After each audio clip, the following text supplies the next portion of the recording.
Hey YouTube viewers, so I got my hands on one of the T2s. I think you can pretty much figure out where I got it from all the swag I got sitting here. All that cool stuff.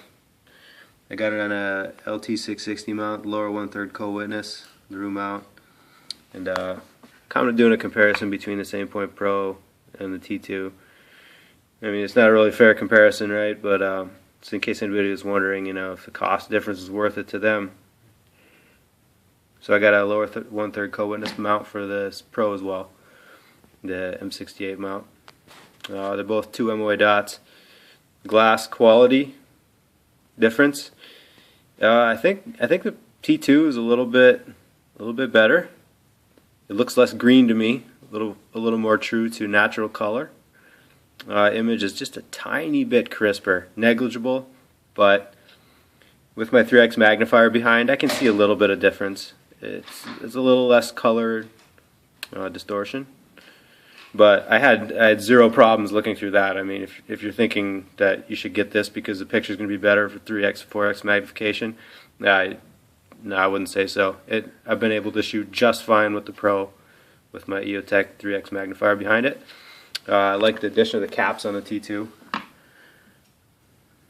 One thing I did was put some electrical tape on the inside cover of that cap on the front, because for nighttime use I've found that I like my dot not too bright, but as soon as you turn on your tack light and look through that thing with the caps open and hit a wall or something with your light, the dot washes.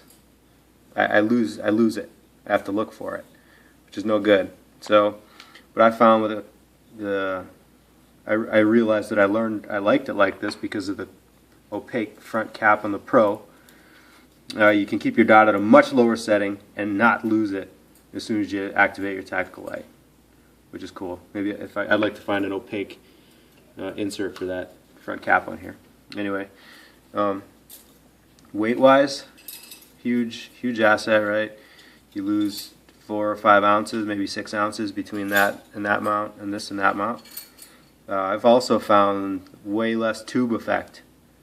Looking down a long tube trying to get your eye centered, I have a way easier time picking up this dot. Even with the caps closed on here, I have a way easier time picking this one up for some reason than that one. I haven't had a hard time with that one, but I just noticed that this one's much faster for me to pick up anyway, for reflexive style shooting. Is the cost difference worth it? You're on a budget, get the Pro. You'll be plenty happy. It's a killer optic. I love that Aimpoint Pro. That's why I'm not going to sell it. I'm going to put it on another gun, or have the option to put it on another gun if I want to take my magnified optics off, maybe on my Scar or something. But would I upgrade from the T1? Hey, shh. Would I upgrade from the T1 to do the T2? No. I don't have a T1. I do like the option to have the caps on there though. It's a cool option. That was probably, I waited. I was going to buy a T1 about 2 months ago, and I saw the T2 was coming, so I just kind of hung out. Got in the pre-order from LaRue, and you can't beat the prices for LaRue Tactical for an Aimpoint when it comes with their mount like that. I mean, it's the same price basically that everyone offers the optic for, plus you get all this swag. That's just the LaRue hat with a patch, the Velcro, female Velcro on the front, basically, and they give you an Aimpoint patch. It's cool. Got my order really quick. Customer service is awesome. So yeah, here it is, T2. Let's get a good look at it, I guess. I had planned on putting the camera looking through the optic, but it really doesn't do it justice. You won't be able.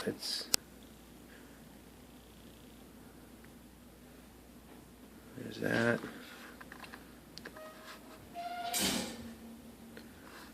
I like that top cap is covered up by the case of the optic. It's cool.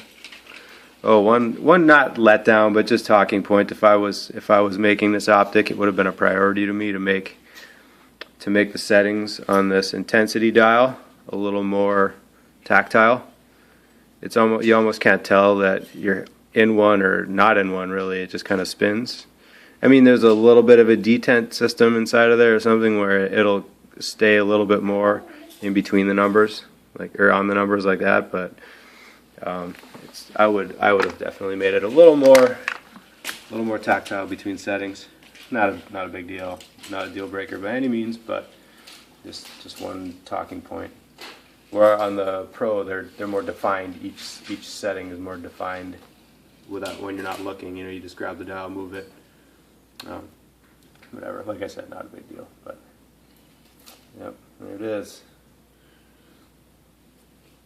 If I was just in the market for one optic and just had $500, I would definitely buy a Pro on that mount, the M68 mount. It's a killer mount, killer optic. But like I said, this is much easier to pick up for me. Plus it's lighter, which is the win. A little bit less tube effect, clearer glass. So, is this T2 a winner? My book, yes, by far. Love it. Love the battery life. Love the 2032 versus the whatever battery that one is. But again, that's a winner too. All right. Thanks for watching. Have a good day.